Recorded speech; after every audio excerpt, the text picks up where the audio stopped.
बच्चों, आज की क्लास में हम बात करेंगे प्राचीन भारत में श्रेणी व्यवस्था और उसके कार्य को लेकर के। यानी गिल्ड ऑर्गेनाइजेशन, जिसको आप जानते हो, या guild system in ancient India and its function.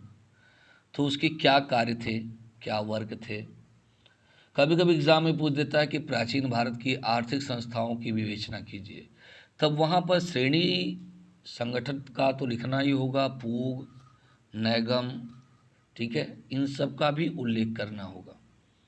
लेकिन अगर केवल प्राचीन भारत में श्रेणी व्यवस्था या गिल्ड सिस्टम के बारे में पूछेगा तो ये वीडियो उसके लिए रहेगा। ठीक है, चलिए हम बात करते हैं प्राचीन भारत में श्रेणी व्यवस्था को लेकर के। देखिए, अब इसमें हम ये बात करेंगे कि श्रेणी क्या होती हैं, इसकी प्राचीनता क्या है, इसके संगठन का निर्माण कैसे होता है, और तीसरी बात, इसके क्या कार्य हैं। देखिए, प्राचीन काल में श्रेणी के लिए यानी गिल्ड के लिए अनेक शब्द प्रयुक्त होते थे, जैसे कुल, संघ, पूग, निकाय, जाति, ब्रात समुदाय, समूह, समभूय, समुत्थान, वर्ग, सार्थ और निगम। तो इस प्रकार से ये जो क्वेश्चन बनेगा ना, प्राचीन भारत की आर्थिक संस्थाओं के बारे में बताइए, तो ये इसको भी आप लिख सकते हो उसमें। तो इस प्रकार की व्यापारिक संस्था का उदय पूर्व वैदिक युग में ही हो चुका था, यानी अर्ली वैदिक एज में, क्योंकि इस काल की रचना ऋग्वेद में श्रेणी के लिए कहा गया है कि वह तो हंसों की तरह एक समूह में कार्य करती थी। कैसे? ऋग्वेद में कहा गया कि वह हंसों की तरह एक समूह में कार्य करती थी। पड़ी जैसे व्यापारियों का उल्लेख ऋग्वेद में हुआ था, जो सुरक्षा को ध्यान में रख करके समूह में, देखिए यहाँ पर मशहूर लिख दिया है, उसको सही समझिएगा, समूह में व्यापार के लिए जाते थे। श्रेष्ठी और गण जैसे शब्द का उल्लेख भी वैदिक ग्रंथों में हुआ है, जो क्रमशः श्रेणी के मुखिया और नैगम संगठन की ओर संकेत करते हैं। प्रत्येक निगम अथवा श्रेणी का एक प्रधान अथवा अध्यक्ष होता था, जिसे बौद्ध साहित्य में प्रमुख, उसको पाली में कहेंगे प्रमुख, ज्येष्ठ यानी जेठक या ज्येष्ठक श्रेणी कहा जाता था, और श्रेणी का मुखिया या प्रधान निश्चय ही श्रेष्ठीन, सेठी या श्रेष्ठ के नाम से जाना जाती थी या प्रसिद्ध थी। दक्षिण भारत में इन्हें चेट्टी या सेठी के नाम से भी जाना जाता था। कौटिल्य ने शिल्पकारों के समूह को श्रेणी कहा है। ठीक है, कौटिल्य ने क्या कहा है? शिल्पकारों के समूह को श्रेणी कहा है। मिताक्षरा के अनुसार, देखिए दो तीन परिभाषाएं मिल गई। ऋग्वेद में क्या कह रहा है? हंसों के समूह के रूप में कार्य करते थे। कौटिल्य क्या कह रहे हैं? ये शिल्पकारों का समूह था। मिताक्षरा कह रही है कि भिन्न जाति के लोगों का भिन्न संगठन श्रेणी, या जो अपनी किसी एक वस्तु का विक्रय करता था उसका यह संगठन था। इस प्रकार से देखें तो भिन्न भिन्न जाति के लोगों का भिन्न भिन्न संगठन था।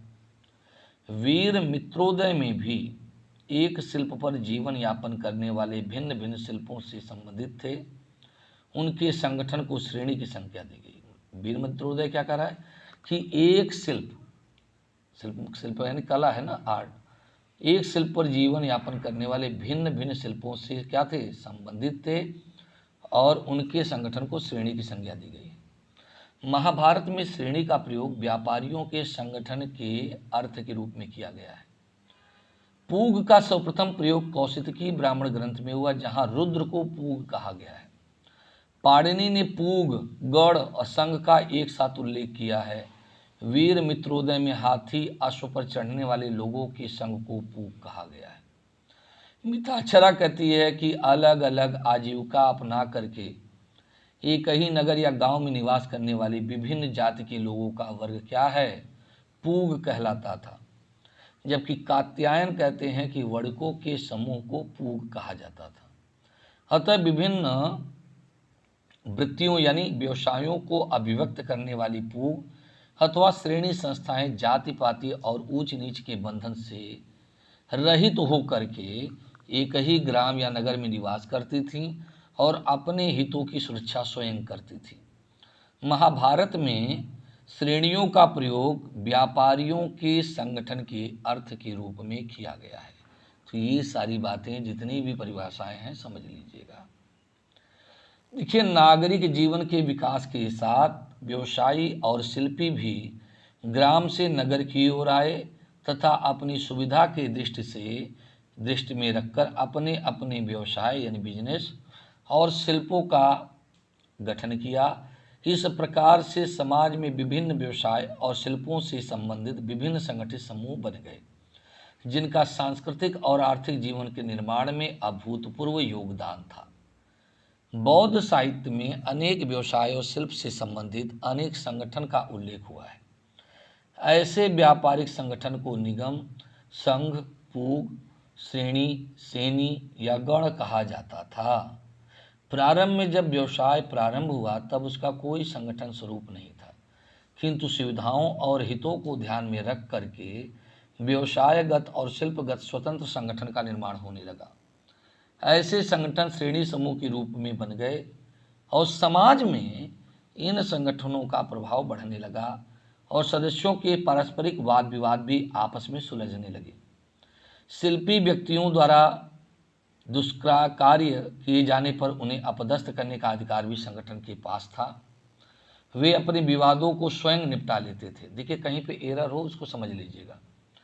जातकों और अन्य साहित्य में अनेक ऐसे व्यवसाय अपनाने वाली श्रेणियों का वर्णन है जिनकी संख्या 18 या उससे अधिक मानी गई है, जैसे बढ़ई लकड़ी का काम करने वाले, स्वर्णकार सोना चांदी का काम करने वाले, पत्थर का काम करने वाले, चर्मकार चमड़े का वस्तु बनाने वाले, दंतकार, ओद यंत्रिक यानी पंचक्की चलाने वाले, बसकर बांस का काम करने वाले जिनको आप धरिकार आज कहते हो, कशकर यानी ठठेरे, रत्नकर जौहरी, बुनकर तंतुआई या जिसको जुलाहा कहते हो, तिल पिसक जिसको तेली कहते हैं आप लोग, ठीक है ना, डलिया बनाने वाले, रंगरेज जिनको आप धोबी कहते हैं, रंगजेज लिखा है इसमें, चित्रकार, धनिक धान्य के व्यापारी यानी अन्न के व्यापारी, कृषक, मछुआरे, कसाई, नाई, माली, नाविक, चरवाहे, डाकू, लुटेरे आदि।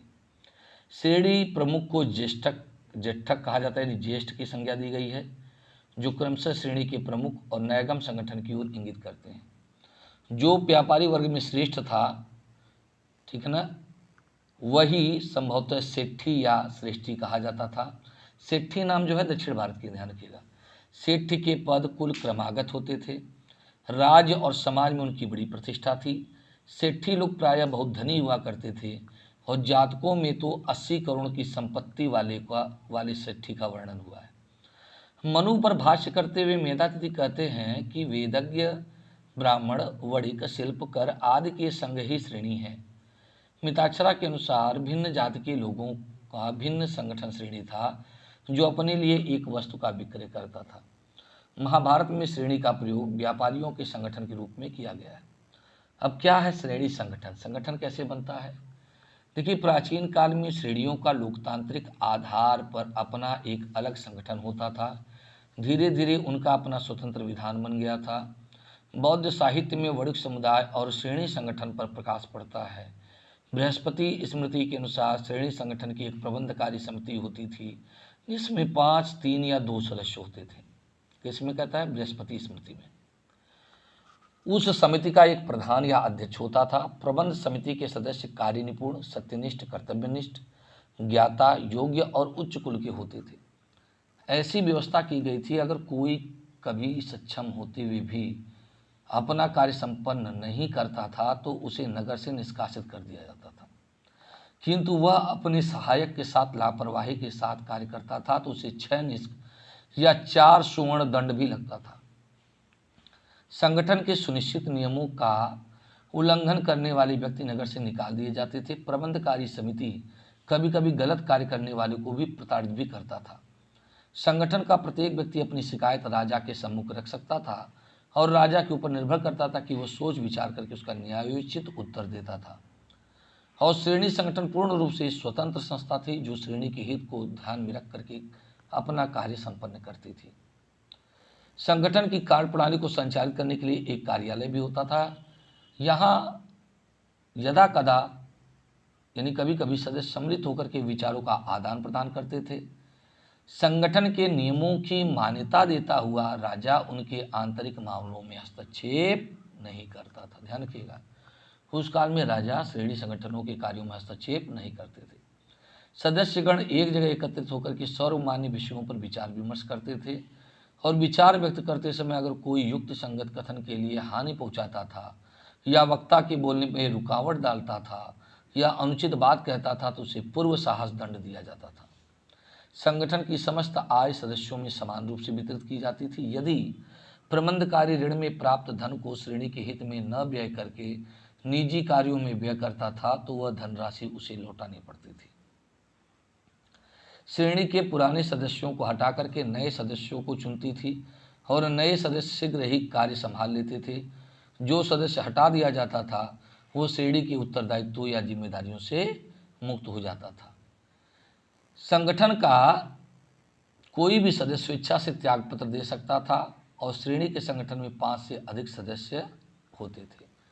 अब बात करेंगे क्या है फंक्शन, क्या है what is the work of guild system या function of the guild organisation.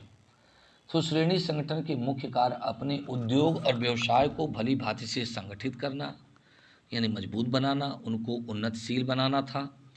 इसके लिए उन्होंने अनेक नियम बनाए। अपने व्यवसाय उद्योग के अलावा उन्होंने अनेक कार्य किए।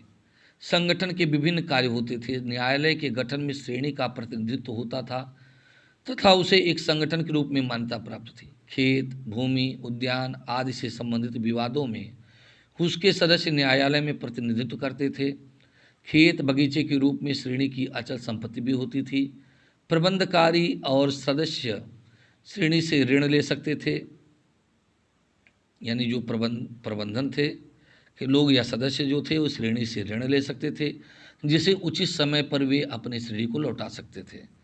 तो श्रेणी की ओर से दान धर्म के अंतर्गत ब्राह्मणों को दान और मंदिरों को निर्माण किया जाता था।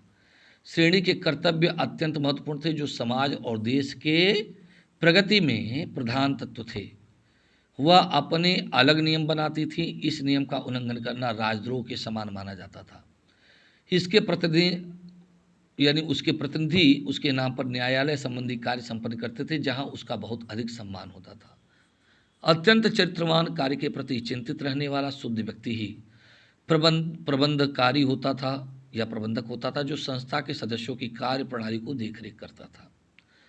अवमानना आप लोग जानते होंगे ना, कंटेम्प्ट ऑफ कोर्ट सुने होंगे। तो अवमानना करने वाले सदस्यों को वह दंड देता था। वह समिति के माध्यम से संगठन के नियमों को पालित करवाता था यानी पालन करवाता था। श्रेणी संगठन आर्थिक दृष्टि से अत्यधिक संपन्न रहते थे, इसलिए उनके द्वारा विभिन्न प्रकार के सामाजिक और धार्मिक कार्य संपन्न किए जाते थे जो समाज और देश दोनों के लिए कल्याणकारी होते थे। जन कल्याणकारी, धार्मिक, आर्थिक, वैधानिक, सैनिक आदि विभिन्न कार्य उसके द्वारा होते थे और विपत्ति यानी संकट के समय राज्य को इन श्रेणियों से ऋण भी प्राप्त होता था। अब अगर हम बात करें धार्मिक कार्य, देखिए प्राचीन काल में श्रेणियों ने धर्म संबंधी अनेक निर्माण कार्य किए। बौद्ध, जैन और हिंदू धर्म के अनेक मंदिर देवताओं की प्रतिमाएं इस संगठन के निर्देश पर निर्मित की गई। इस संबंध में बौद्ध, जैन, हिंदू साहित्य के विपुल प्रमाण मिलते हैं। अभिलेखों से पता चलता है कि वणिकों और शिल्पियों ने व्यक्तिगत और संयुक्त रूप से अनेक प्रकार के दान किए। सांची के अभिलेख के स्तूप से ज्ञात होता है कि महाजनों शिल्पकारों ने ईसा पूर्व 3री सदी में 1ली सदी तक अनेक प्रकार के उपहार दिए थे। ऐसे ही एक घटना है जेतवन, बिहार जो है, तो वहाँ का जो व्यापारी था, ठीक है ना, उसने राजा जेत से मतलब लाखों मुद्रा सोने की व्यय करके उसने जेतवन बिहार को खरीदा था। तो इसका अंकन भरहुत में, सांची में भी मिलता है। कन्हेरी के गुफाओं के अभिलेख में अगर देखा जाए तो अनाज के व्यापारियों के द्वारा एक गुफा और एक कुंड का दान अंकित है। कई अभिलेखों में इनके द्वारा धार्मिक संस्थाओं को नगद धन देने का उल्लेख मिलता है। जैसे मंदसौर अभिलेख में उल्लेखित है कि रेशम के व्यापारियों ने भगवान सूर्य का एक भव्य मंदिर का निर्माण किया था। कालांतर में जब वो फिर से टूट गई थी तो फिर से उसी श्रेणी ने उसकी मरम्मत करवाई थी। ऐसे ही 877 ईस्वी के ग्वालियर अभिलेख के मंदिर में एक तैलिक श्रेणी ने तेल और मालिक श्रेणी ने माला प्रदान करने की स्वीकृति दी थी। ठीक है, तो ऐसे ही हुविस का मथुरा लेख भी लिख सकते हो, जिसमें आटा पीसने वाली समितकर श्रेणी और राख श्रेणी ने अक्षय निधि दिया था ताकि ब्राह्मणों को और भूखे जो गरीब लोग हैं उनको भोजन कराया जा सके। तो ये सभी धार्मिक कार्य क्या है लोग करते थे। जन कल्याण के कार्य, बृहस्पति के अनुसार श्रेणियाँ अनेक लोक कल्याण से युक्त कार्य करती थी, जैसे सभागृह या यात्रियों के लिए विश्राम गृह का निर्माण या मंदिर बनवाना, सरोवर खुदवाना, उद्यान लगवाना आदि विभिन्न प्रकार के जन कल्याणकारी कार्य श्रेणी संगठन द्वारा देश के अलग अलग स्थानों पर संपन्न कराए जाते थे। अब इनके द्वारा दीन दुखियों निर्धनों की सहायता भी प्रदान की जाती थी। अकाल के समय में पीड़ितों की रक्षा करना भी इनका कर्तव्य था। श्रेणियों के द्वारा जन कल्याण किए जाने के अनेक अभिलेख मिलते हैं, जैसे मंदसौर अभिलेख से ज्ञात होता है कि अन्य विक्रेताओं की श्रेणी द्वारा हौज का निर्माण कराया गया था। ठीक है, आर्थिक कार्य, देखिए प्राचीन समय में श्रेणियां अपनी मुद्राएं भी चलाती थी। तक्षशिला से प्राप्त 3री शताब्दी ईस्वी की मुद्रा पर नैगम उत्करण मिलता है। इससे प्रमाणित होता है कि तक्षशिला में उसका प्रचलन था। मुद्राओं के अलावा मुहरों का भी वे प्रचलन करती थी। इलाहाबाद के पास भीटा के उत्खनन से देखिए मार्शल की मोहर का एक साँचा मिला है। ठीक है, तो ये भीटा एक तो मुझे लगा कि तक्षशिला के पास है, लेकिन इलाहाबाद के पास भीटा के उत्खनन से। ठीक है, चलिए, इसके अतिरिक्त यहाँ 4 कुषाण काल की और एक गुप्त काल की मोहरें भी मिली हैं, जिस पर निगम लिखा है। बसाण यानी वैशाली से गुप्त काल की 274 मोहरें मिली हैं। इससे स्पष्ट होता है कि कुमारामात्य, जहाँ पे गलत लिखा हो उसको बेटा सही से पढ़िएगा, कुमारामात्य और नगर श्रेष्ठी के तहत सार्थवा और निगम भी अपनी मोहरें प्रचलित कराते थे। श्रेणियाँ आधुनिक बैंकों की कार्य करती थी। वे लोगों को ऋण देती थी, ब्याज के साथ ऋण वसूल करती थी। कुमार संभव और शाकुंतलम में निगमों की बैंक प्रणाली का संदर्भ मिलता है और इस ब्याज से बौद्ध भिक्षुओं को वस्त्र दिए जाते थे। 3री सदी के एक अभिलेख में वर्णित है कि श्रेणियों ने कुछ धन जमा किया, जिसके ब्याज से संघाराम में निवास करने वाले रोगियों को औषधि आदि की व्यवस्था की गई थी। ऐसे हुविस्क वाला जो हमने बताया था अभी कि अक्षय निधि के लिए दिया था। तो अक्षय निधि क्या है कि एक ऐसा स्थायी दान जिसका मूलधन सुरक्षित रहता था और उसके ब्याज से हर महीने जो मिलता था वो कभी नष्ट नहीं होता था और उससे हमेशा लोगों का कल्याण का कार्य देखा जाता था। तो श्रेणियाँ राज्यों की भूमि का देखभाल करती थी। बंगाल से प्राप्त अभिलेखों में श्रेणियों को राज्य की भूमि देखभाल करने की व्यवस्था को बताया गया है। इन श्रेणियों की यह भी एक विशेषता थी कि इनमें इसके सदस्य का कभी कभी साझेदारी में सम्मिलित होने का वर्णन है। कौटिल्य की अर्थशास्त्र में उल्लेखित लेखाध्यक्ष नामक अधिकारी रजिस्टरों में निगमों की प्रथाएं आदि का विवरण रखता था। ये श्रेणियां बाजारों में क्रय विक्रय की वस्तुओं के मूल्यों पर निगाह रखती थीं और अधिक लाभ लेने वालों को नियंत्रित करती थीं। श्रेणियों के सदस्य संघों के रूप में दूर दूर तक जाते थे और अपने संघ के व्यवसायिक लाभ में सहयोग प्रदान करते थे। तो आंतरिक और बाह्य व्यापार भी श्रेणियों की देखरेख में ही होता था। अब कानूनी कार्य देखा जाए तो जातक साहित्य में हमें श्रेणियों की वैधानिक शक्ति के रूप में महत्व का ज्ञान प्राप्त होता है। गौतम ने श्रेणियों के विधान को जानबूझकर उनके नियमों के अनुसार निर्णय की चर्चा की है। विभिन्न स्मृतियों याज्ञवल्क्य, विष्णु, नारद आदि के अनुसार राजा को अनेक नियमों और समझौतों को इनके सदस्य पर आरोपित करना चाहिए और उल्लंघन करने वालों को दंड की व्यवस्था की गई थी। श्रेणियाँ सामान्य न्यायालय के रूप में, देखिए श्रेणियाँ न्यायालय के रूप में अपने सदस्यों पर अंकुश रखती थी। नारद के अनुसार श्रेणी 4 सामान्य न्यायालय में दूसरा स्थान था। श्रेणी को सामूहिक रूप से अपनी परंपराओं के अनुसार अपने सदस्यों पर न्यायिक अधिकार प्राप्त था। कुल, श्रेणी, गण और राजा नामक 4 न्यायालयों में बृहस्पति, नारद, याज्ञवल्क्य के अनुसार श्रेणी का दूसरा स्थान था। इसकी कमियों को दूर करने के लिए इसके निर्णय के विरुद्ध उच्चतम न्यायालय में अपील का विधान था। इसका न्याय संबंधी कार्य इसके सदस्यों तक सीमित था। इसके न्यायिक कार्य करने की दृष्टि दामोदरपुर के ताम्रपत्र अभिलेखों से ज्ञात होता है। सैन्य कार्य, देखिए श्रेणियों की शक्ति बढ़ाने और समाज में उनका विस्तार होने पर उनकी सैन्य व्यवस्था का स्पष्ट रूप से विकास हुआ या सैन्य व्यवस्था के स्वरूप का विकास हुआ। कालांतर में श्रेणियों ने सेना रखने की अनुमति भी प्राप्त कर लिया। कौटिल्य ने कंबोज और सौराष्ट्र प्रदेशों में क्षत्रियों की श्रेणियों की चर्चा की है, जो खेती, व्यापार, युद्ध के माध्यम से जीविका अर्जित करते थे। कौटिल्य ने श्रेणी बल का उल्लेख करते हुए उनकी शक्ति की चर्चा की है। बृहस्पति, याज्ञवल्क्य जैसे धर्मशास्त्रकारों ने भी श्रेणियों की सैनिक शक्ति का संदर्भ दिया है। डॉक्टर भंडारकर ने श्रेणियों द्वारा प्रतिपादित सैनिक और डॉक्टर आर.सी. मुजुमदार ने श्रेणी बल का अर्थ कोई न कोई व्यवसाय और युद्ध विषयक कार्य करने वाला बतलाया है। रामायण में सयोध श्रेणी का उल्लेख हुआ है। महाभारत में भी श्रेणी बल का संदर्भ मिलता है। मंदसौर अभिलेख से ज्ञात होता है कि रेशम बुनने वाले श्रेणी के लोग धनुर्विद्या में पारंगत होकर के अच्छे योद्धा के रूप में प्रतिष्ठित हुए। श्रेणी संगठन के दोष, देखिए श्रेणी संगठन के कुछ दोष भी थे। श्रेणियाँ एक स्थान से दूसरे स्थान पर जाती थीं। जातकों में 1000 बढ़इयों के एक संघ को एक रात में एक स्थान से दूसरे स्थान को जाने का वर्णन है।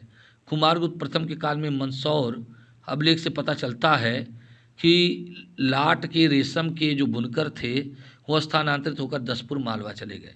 श्रेणियों के सदस्यों के व्यवसाय बदलने का भी ज्ञान होता है और पूर्व मध्यकाल के श्रेणियाँ जाति के रूप में बदल गईं, जिससे श्रेणियों का ह्रास हुआ और इनके स्थान पर मंदिरों को केंद्र बना करके एक अलग प्रकार की अर्थव्यवस्था का महत्व प्राप्त किया। निष्कर्ष, इस प्रकार से हम कह सकते हैं कि प्राचीन काल में श्रेणी के लिए अनेक शब्द प्रयोग होते थे, जैसे कुल, संघ, पूग, निकाय, जाति, भ्रात, समुदाय, समूह, समभू, ये समुत्थान, वर्ग, सार्थ, निगम। इस प्रकार की व्यापारिक संस्था का उदय पूर्व वैदिक में ही हो चुका था। संगठन की कार्यप्रणाली को संचालित करने के लिए एक कार्यालय भी होता था, जहां यदा कदा सदस्य सम्मिलित होकर के विचारों का आदान प्रदान करते थे। श्रेणी संगठन आर्थिक दृष्टि से अत्यधिक संपन्न रहते थे, इसलिए उनके द्वारा विभिन्न प्रकार के सामाजिक और धार्मिक कार्य संपन्न किए जाते थे, जो समाज और देश दोनों के हित में होते थे। बौद्ध, जैन और हिंदू धर्म के अनेक मंदिर और देवताओं की प्रतिमाएं इस संगठन के निर्देश पर निर्मित की गईं। श्रेणियां राज्यों की भूमि का देखभाल करती थी और बंगाल से प्राप्त अभिलेख में श्रेणियों की राजकीय भूमि की देखभाल करने की व्यवस्था बताया गया है। श्रेणियों की शक्ति बढ़ने में और समाज में उनका विस्तार होने पर उनकी सैन्य व्यवस्था का स्वरूप भी विकसित हुआ और महाभारत में भी श्रेणी बल का संदर्भ मिलता है। लेकिन समय के साथ साथ श्रेणी संगठनों में क्या आ गए, दोष आ गए थे। तो मुझे उम्मीद है थोड़ा सा तेज चला हूँ, इसको 2 बार 3 बार आप लोग रिपीट करेंगे। तो श्रेणी संगठन या गिल्ड सिस्टम पर पूछेगा तो ये सारी बातें लिखेंगे, फंक्शन बोलेगा तो फंक्शन भी लिखेंगे, और अगर आर्थिक संगठन की बात करें तो श्रेणी के बारे में लिखिएगा, पूग के बारे में बताइएगा, नैगम के बारे में बताइएगा, और यही बातों को स्पष्ट कर देंगे, संगठन के बारे में बता देंगे, तो आपका काम हो जाएगा। Thank you.